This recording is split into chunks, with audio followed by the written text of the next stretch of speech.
ba yung mga pick-up members? Wala nang equipment, patatanda pa.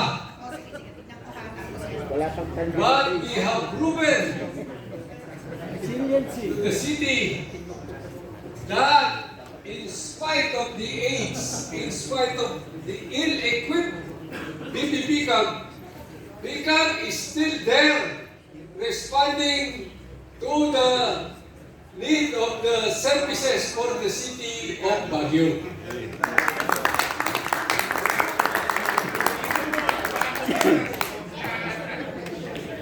Ang pinag-uusapan dito ay hindi yung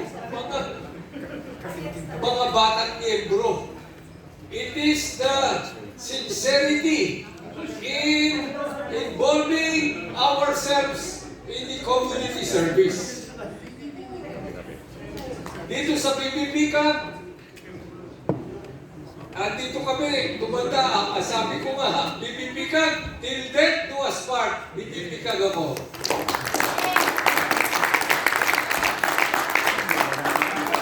While I may not be able to serve as you do, but my spirit is always with you. I always pray for the BBPCAG. Hindi lamang yun. I share my packet also for BBPCAG.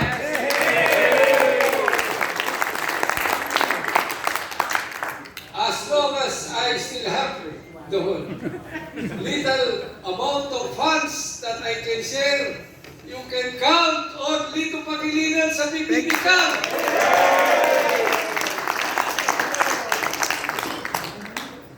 Hindi lamang tayo involved sa salita, involved tayo sa action, involved sa puso, involved ang bulsa. Okay, kami, kasama ko yung pamilya ko, they are with me in the commitment sa BBPCAG. Kaya sabi ko, originally, I committed 5,000 dito sa anniversary natin. And then, I changed my mind. Sabi ko kay Noli at saka kay Del, instead of that, I will commit 1 lechon for the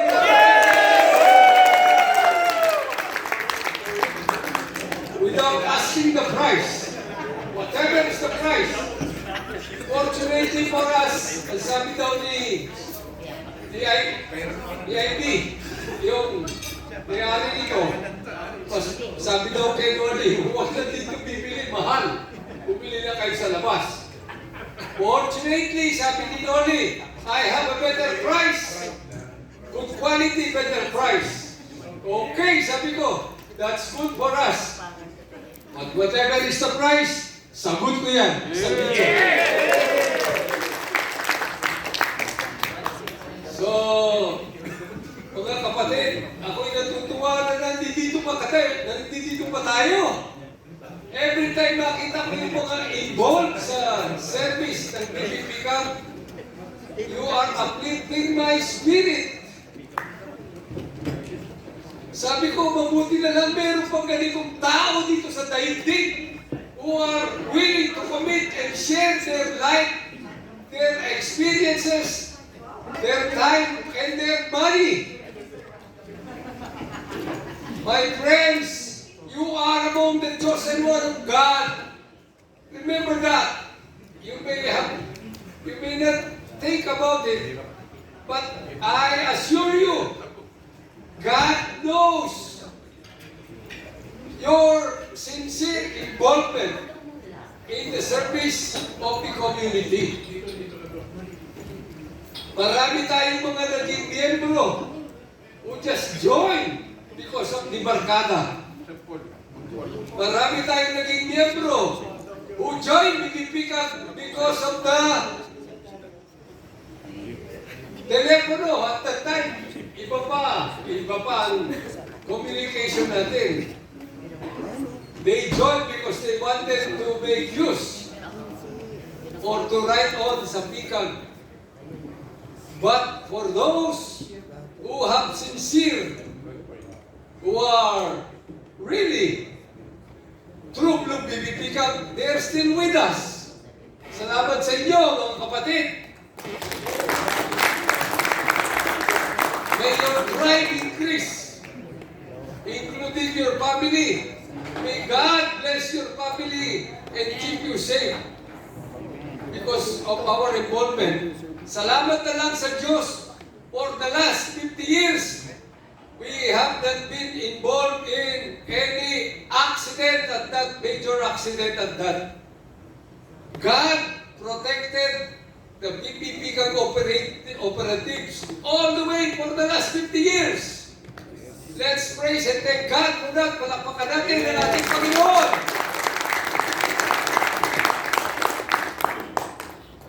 Isip-isipin ninyo kung saan tayo na-involved. Meron ng ambulance tumatakbo. God kept us safe and well throughout the years. Kaya talagang PCAG officers and members who are sincerely involved are among the chosen one of God. Palakpakan natin ang ating grupo.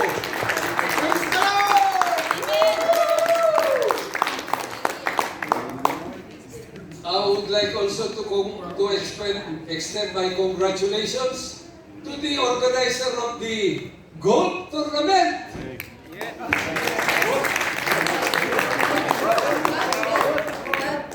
I was really surprised na meron tayong golf tournament. Sabi ko, bigat ng bigat ah. Narinig ko, nakita mo lang, mga 2 weeks, mamaya-maya, tournament na. Akala ko, nagbibiro lang kayo.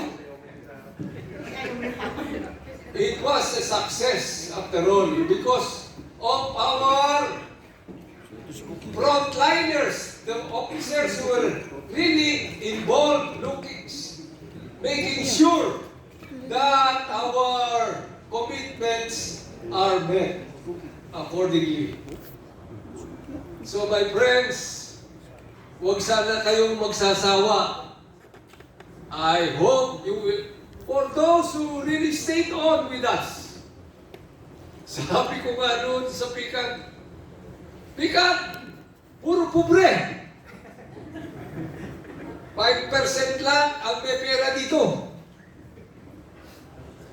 Ang naka-involve dito ay ang buhay at katawan. Their family, they share their time. Kasi sinasabi nila nung araw, mayayaman daw ang BBPCAG dahil mga naka-kotse, naka-sirena, naka-radyo. Sabi ko, sa tingin lang ninyo yan, maraming PCAG, walang trabaho. Pero, call to service, they give their time. They share their life. Yan ang BBPCAG. Kaya whatever na sabihin ng mga ibang club na bago sila, they have the equipments, they have the numbers, I still praise and thank God for keeping BBPCAG alive till this time. Palakpakan natin ang BBPCAG.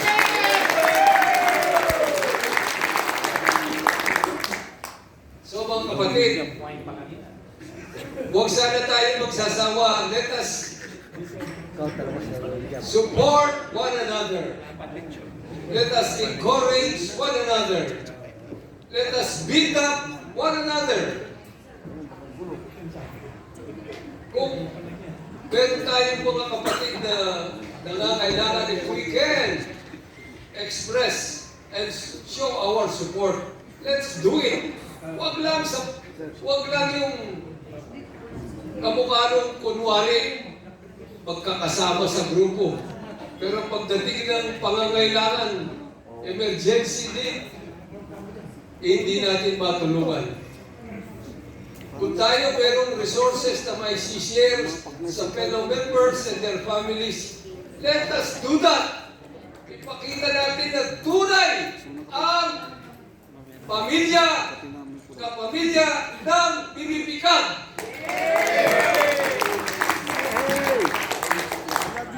So, hanggang dito na lang. Mahaba na yung aking naidagdag. Basta ang sinasabi, the Bible tells us the kind of service that we give, love is service. And service is love. And love is God.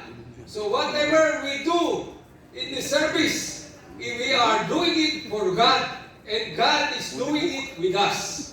Tandaan ninyo yan. Ako ay isang beneficiary ng blessing from above because of BBP-CAG. What I am today, sinasabi ko, ako hindi taga-Baguio. Taga-Pampanga ako. I got myself involved sa BBP-CAG. Ever since that time, God so blessed my family and me. Because of what I am today, I say it's all because of my involvement in the BBP-CAG, and God blessed me. My friends, the good things that we do for other people is never lost. Tandaan niyo yan. It is listed in heaven. It is a great investment in life. Yung mabuting nagagawa natin, huwag tayo mawawala ng pag-asa kung di sila nagpapasalamat. Kung binabaliwala tayo. It's all right. It is a great investment. And you will surely reap a great reward, great dividend. You may not receive it directly, but I'm sure your family, if you do not receive it this time, your family will be blessed. And God do not forget all the good things that you have done for other people. So, yan ang ilagay natin sa kaisipan natin. Huwag tayo mawawala. The good things that we do for other people is never lost. It is a great investment in life. Salamat po!